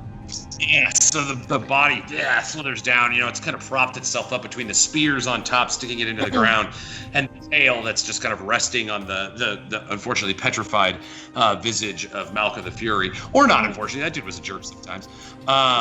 So he's kind of an asshole to you guys. But he was kind of cool. He could have gone either way.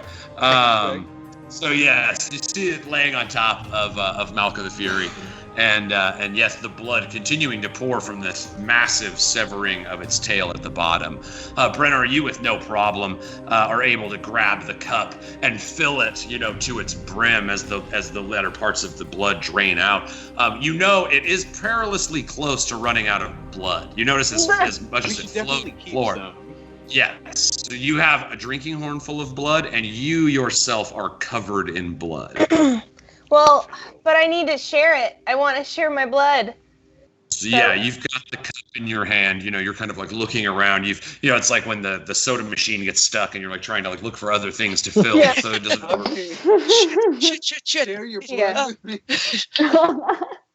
But yeah, you guys up top, you see that the blood from the spear wounds is getting less and less, as if there's less blood in the upper portion of her body, as gravity's doing its trick.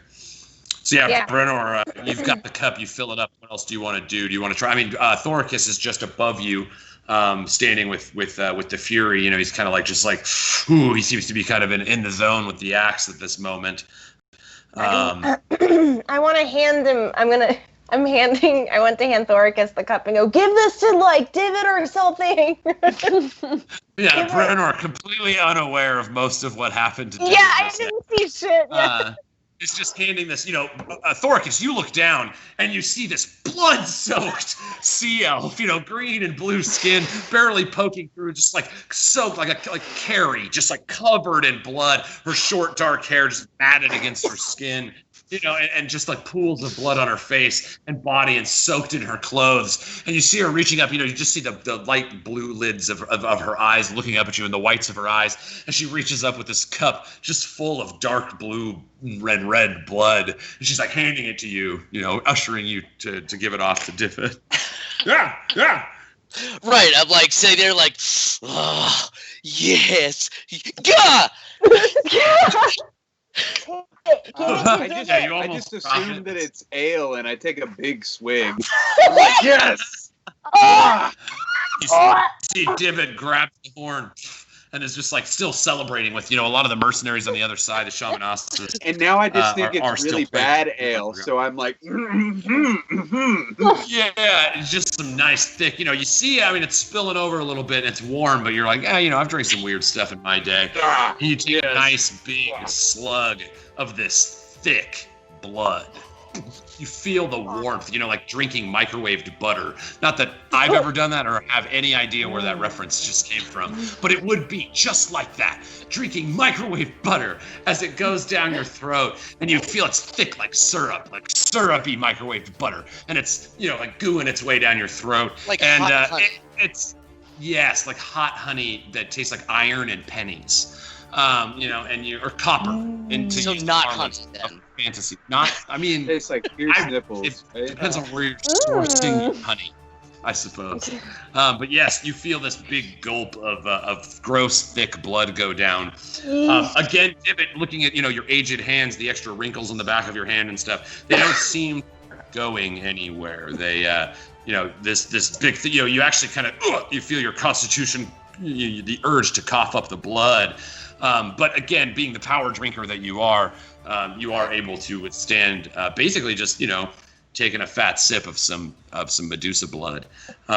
There is still the horn is still mostly full. You took a nice big gulp, but I would say the horn. So I realize what it is at this point. Yes. Okay. So I'm like, oh, my bad, and I just like start it all over myself. And then like looking at the mercenaries like and I remember that I'm supposed to be doing an accent and I'm like Rah! Rah! Yes, like a NASCAR racer after a race, you shake up your horn, and you just start kind of finger spraying it like a hose with your thumb all over yourself. So you get about half of it on you, and there's about a quarter left. You want to splash that other bit over on well, Rial's pretty far away from you still, so I think you'd probably be the only. Do you want to like basket on Tynna, who's nearby? Who else had the curse? It was me, you, and Rial, I think. Yep. Okay, which one of you is closer? Rial? I'm back in the pit. Rial's actually, and then like 5. Rial could walk right up to you right now if you wanted to spray him a little. Can I saunter up to him and like spray it on him like a stripper? You must saunter. Yes, you must saunter. And you do. It's like, yeah, blood, get some. Woo! Like that song from Blade starts playing. Yeah,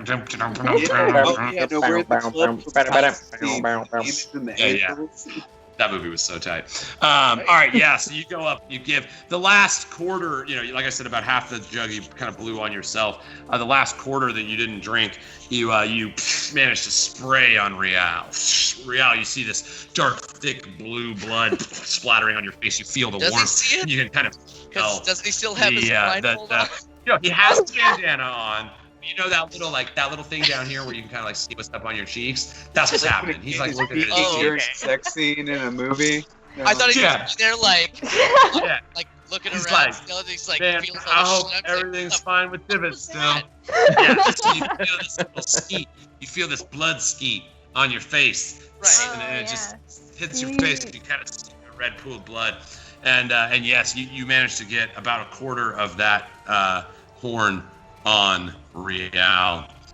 All right, so the last of the blood is quickly going. Is there anything else you guys want to kind of do to try to get any more? How much is left? I would say that the bottom part of her, the blood that would be coming out of her now, is probably about what is left. And Brenner, you're still kind of standing down there, just like trying to cup it with your hands. Like, save that just in case he's. Can I yell like, everybody come on down for a blood shower? Blood shower, get your blood shower. It's a blood shower. Well, yes, you absolutely can. Brenner, what do you call out to your friends? Guys, get down here and get bloody. Come on. I'm okay. Get down here. Dance with me in the blood of our enemies. I want to get bloody in solidarity. Well, I'm gonna go get Lucille. So, but yeah, Tynna, go. Let's get bloodied. Yeah. All right, so you, Tynna, you start sliding down. You know where they're kind of using the Medusa as a ladder, like in Shoots and Ladders. Nice, yeah. You're just kind of like, you know, I guess that would be like a shoot, not a ladder. I fucked that or up. A slide. Like a shoot, like a Medusa shoot is what I'm trying to say. You ride this Medusa shoot down to the statues, and yeah, as you slide, you know, it kind of pushes a little more, like it's like the last of a ketchup packet, and you're kind of like pushing the blood out a little faster, but you manage to drop down, and in solidarity with your blood-covered companion, you know, you see at this point Brenor is literally from head to toe covered in this syrupy blood. You know, feel some of the last of the tail kind of start pouring on you at the same time. I want to drop down, get covered in the blood. I want to high five Brenner, sup, and then tell her everything that happened, because she missed everything. So this is what happened. All right. So like in a video game, it's like there's like a text box and it says ... and then Brenor has a text box and it says ... but it's you guys sharing the events that you have just witnessed. And then Divit was he turned into stone and then he didn't turn into stone and then there's Dune I was helped me not stoned turn. And then I wasn't and then there was but it was still like shot him down. Thoricus like, I got this. I just want to make sure my homegirl's caught up. Yes. I want to make sure. So through the power of ... in video games, Brenor, you are caught up to the current condition, the storyline that has taken place is thus far. The last of the blood of the Medusa begins to fall out. You know, there's kind of this final, as the last of the long green snakes at the center part of her head lays down. And you see the frozen visage of this bestial transformed Medusa.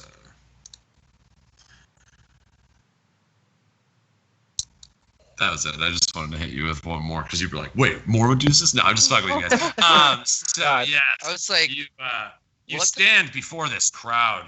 You know, after this moment, you know, as you stand, Thoricus, you lift yourself up over the pit, and you turn and you look, and you see all the drummers stop, all the shamanastas. I whip out my little instrument, and I'm like, Thoricus, Thoricus, Thoricus, Thoricus. So you, Divit, give me a performance check, please. You begin playing what is now the song of the Chosen of the Raqqa. Thoricus, Raqqa, other words from this town. All right, give me with a performance check. Let's see how inspired these people are.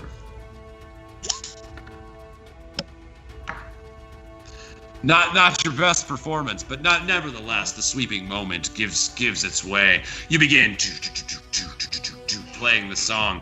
You see the shamanastas matching your beat.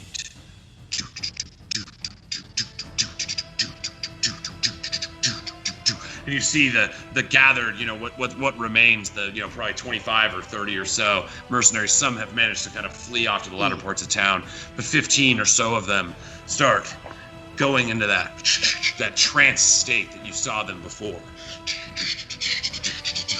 And they start, you know, dancing to the rhythm of these drums. And each of you can feel the concussive rhythms of the beats of these kind of semi-imagined drums beat and start gathering the wind of the Raqqa once more.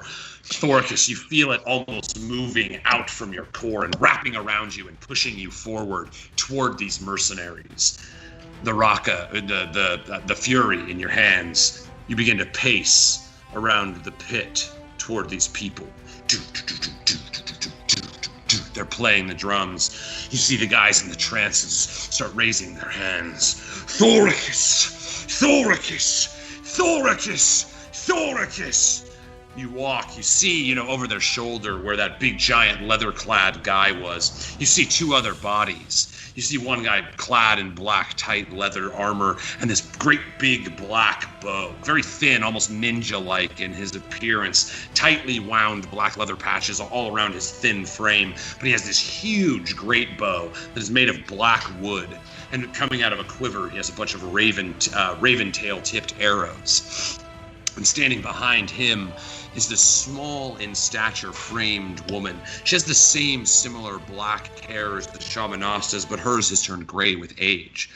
You see her looking at you as you walk around, and she has a walking stick with her that she raises in the air, and she starts to shake it.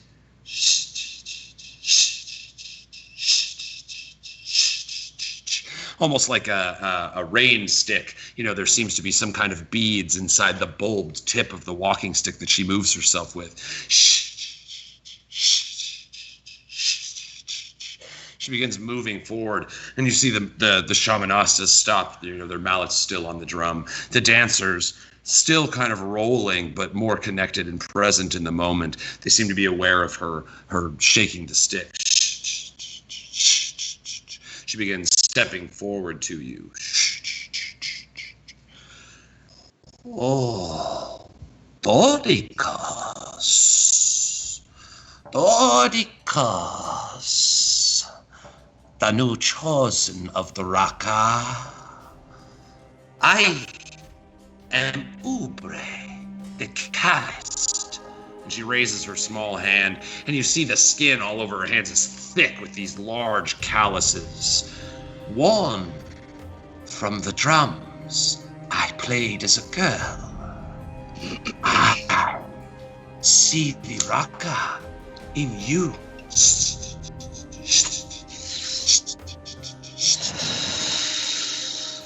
We are the chosen people of the Raqqa. What would you have us do?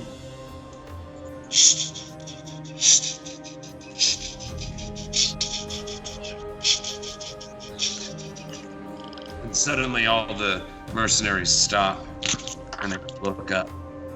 And you see all the eyes of the various leather-covered faces look up at you, Thoricus, in a moment, seeking guidance. What do you do? You see Lucille on the floor, 10 feet away from where you stand. Can I grab that for him? Real quick, like. What's that? Can I grab Lucille for him real quick, like? He's got his moments. He needs Lucille. Man, do you even need her anymore? Absolutely, I do. Real, you run around the circumference of the and you know, seeming the moment as it builds before him, you quickly dash and hand the great axe. You know, you grab the heft of Lucille and you turn around in this pretty big moment. You know, you look up and you see Thoricus stepping forward, you know, in one hand the might and heft of the fury, breathing heavily, coming down from that wild rage that had inhabited him during battle. You see his eyes still somewhat distant and far away. Thoricus, you look down and you see Real looks you in the eyes, and he reaches his axe up to you. You see Lucille calling for your grasp. Yeah. No. So I'm like, guidance. Ain't you got the same moms and dads that got mad when I asked if they like violence? No? Okay.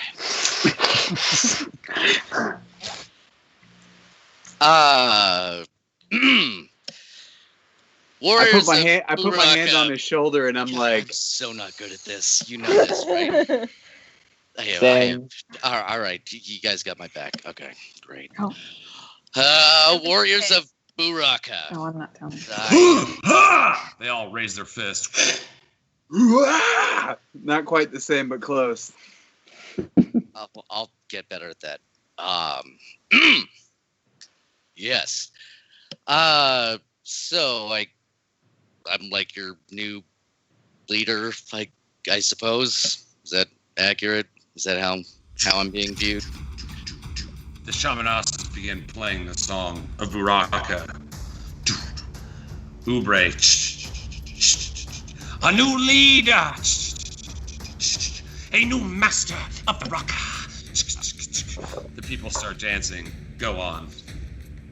Yeah, I see you, lady, shaking that staff. Okay, so I'm the new leader. That's great. So these are my my companions. These are the Ferocious Five. They basically, if I'm your new leader, they are like just about as equal as I am, except I'm way stronger than all of them. You see a little laughter goes through the crowd. Yeah. You guys saw that, right? Everyone. Oh yeah. Yeah. You see they kind of start, semi-moshing a little bit, bouncing off of each other. You see they're connected to you right now in this moment. While he's talking to them, can I start climbing out of the... Yeah, can we get out of the pit? And I'm like, ladies and gentlemen, cheer for your new Lord and Savior. Thank you. Yeah. They all start cheering. And yeah, they're all attention's on you, Thoricus. Thoricus, shall we deal with death by celebrating life? Oh yeah, I love that. Let's get drunk. Is there a bar around here? You hear everybody start cheering. Yes! Let's do it. As quickly the crowd before you begins to run and pillage their respective tents all around town. You see that the shamanists themselves stop drumming their song and quickly, seem to be all in a rush. The call for a great celebration seems to be an important moment to the people of Raqqa. And each of them, with great haste, you see them all kind of scatter like ants, running to their respective holes to grab, you would assume, ale and mead and wine, and who knows what they drink in this crazy place, but we're going to think you're about to find out. Yes. So yes, all right. So the crowd all disperses, and for this last final moment, you all stand together. You know, Thoricus, you turn around as Brenor and Tynna, blood-soaked, step and rise out of the pit. You know, you see the great white dragon teeth that surround the pit. Stark contrast to the dark red and blue colored tone that each of them are now soaked with. You hear the continuing the Ubre that Callist has not left. And she looks. She stops her staff. Do you require the magic of the Raqqa? And she holds her walking staff off, and she starts to put her knees down. And you can see, she's very old. And so it's a struggle just to get one knee down. And you see her old, saggy knee, stick into the red and tan ground of Raqqa and kind of leave an indention. And she holds the staff out to you. Oh my god. Could she make us young? I mean, that's... I don't know if I really want the power of the Raqqa, like the responsibility of it. Yeah. Okay, well, she just... So as you put your arms out like this, Divit kind of dips underneath him. Divit, do you want to grab it? I'm like... as his muse, I humbly accept... All right. Burden. So you start reaching your hand out toward the exposed staff. You hear the beads rumble in it a little bit, and as your hand starts reaching forward toward the staff, just as your hand touches the wood, you see the wrinkles in your hand start to smoothen out. You see your fingernails, that had grown gnarly, start to pull back into the tips of your fingers. As you grab the stick, you see the blood that's on you starts fusing with this wind of the Raqqa that blows like an energy wave across the hair on your body. And you guys onlooking witness as Divit is transformed back to his youthful appearance, 20 years younger. The wrinkles on his face return to the normal I'm even appearance. like a year younger than I was. Yeah, he looks fresh. Like that petrify peel that he just did was like really great for his pores. And so his moisturized face glistens. The gray do a hairs little in his Michael beard Jackson change Pepsi color. tour spin, like woo! You've got the stick, twirling it in true performance style. You feel but then I'm like, Thoricus, am I right? This is all about you. I look good, but you baby. And then you see the crowd of mercenaries and shamanasses transfixed at this magical thing that's just taken place in front of them. They're just like, their eyes are blank, their jaws are dropped. Divit, you've got the staff. What do? I hold the staff up in the air, and I look at the woman, and I wink at her. And then I look at all of the mercenaries, and I'm like, for Thoricus! For glory! But give me this thing. Yeah, I was like, no, bro, take care of them. Like, I'm so happy that, look at you. See the crowd. Thoricus! It rebuilds. Take care of Thoricus! But yeah, like, also, like, let's take care of the people. Right. Like, yeah, Brother and Real, like a marching baton, you rally the crowd. They begin again, playing the Indicus theme. And I look at my like brethren, sword the dance rest that of you did. and I'm like, put your hands on this like some Mighty Ducks immediately. But I'm like, together, like 5 fingers in a fist. Can I stop doing this accent? Yeah, I'm like the leader. You're accepted already. Just be you, bro. Like the 5. All right, see, boom, he holds the staff out. You guys seek to grab the staff as well. Yeah, I will grab the staff. Touch the staff. There you go. Yeah, wait. Everybody. Mastodon! You feel that flowing wind of the Raqqa that seems to come from the center point of Thoricus and begins swirling around the party. As you feel that age, that withered feeling in your fingertips, the arthritis in your joints, starts slithering away. Brenner, you look down, and your skin so covered in blood, you have to start spearing it away to reveal that green hue that had taken hold from the age starts coming back to blue. You feel that youthful vigor come into you once more. It is time for you to return to your destiny, to stop Exonius, who holds your people hostage in your hometown of Elmira. You feel purpose. Reconnect, call within.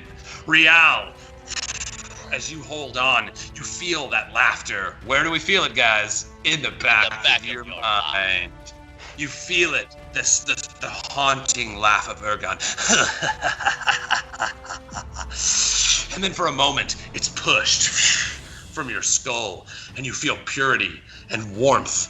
And you watch as the glow from the staff overwashes you and gets rid of the curse that Ergon had inflicted on you with his ghostly visage. And you seem, for a moment at least, purified of that taint which still lingers within you. You feel like your mind is your own again. Everybody's holding on. Divit, the last of your transformation is complete. The lights that start to glow and emanate as the wind swirls around you. And you turn and look, and you see all the normal, youthful, beautiful faces of your friends and allies. You all hold this stick together. You hear the hushed crowd of the hushed silence of the crowd looking on. I look what at them. Do you do? I look at them and I look around at the people. Aw. And I'm like, yeah. the five.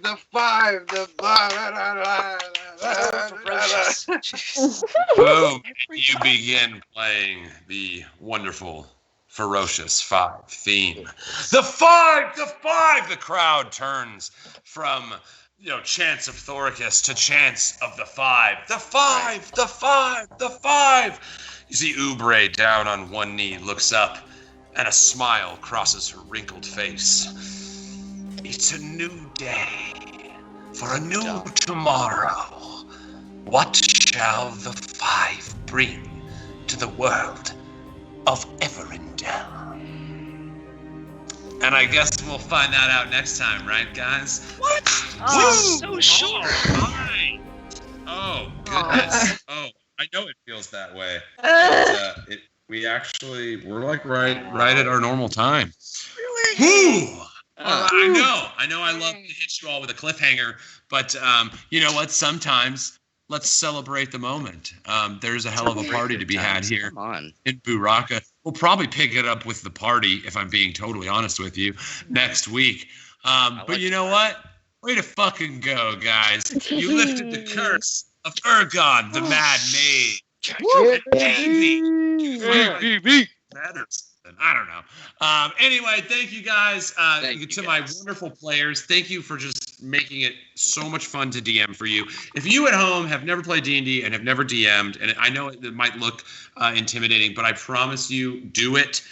There are great videos out there. I'm going to give some shout outs to Matt Colville, not a sponsor, not any related to the show. Matt Colville is my favorite resource for new DMs online. He has a YouTube channel. You know who else has a YouTube channel? Heart Studios. So if you like the show, go give us a follow, subscribe over there, and keep up with our content as we release it. We're going to be bringing a lot of really cool, exciting stuff as we're allowed to. We're still dealing with this pandemic, and we want to make the safety of everybody involved in this production the utmost priority. So thank you guys for joining us as we do this in a way that isn't ideal. But I absolutely love doing this every week. It's the best part of my week. You guys are the best part of everything right now. So thank you for doing this thing with us, hanging with us. We wish you nothing but happiness and light in a dark time. Please stand up for what you believe in. It's more important now than it has ever been. So thank you so much, guys. I love you. We have a little thing we like to do to wrap up our sessions, just like we like to start them. Everybody, let's take our lighters up and call that a fucking fantastic night of D&D. Love you guys. Hell yeah. Woo. Oh, man. Holy shit. I almost fucking killed Divit. Oh,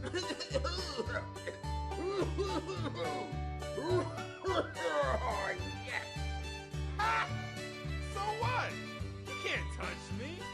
from it.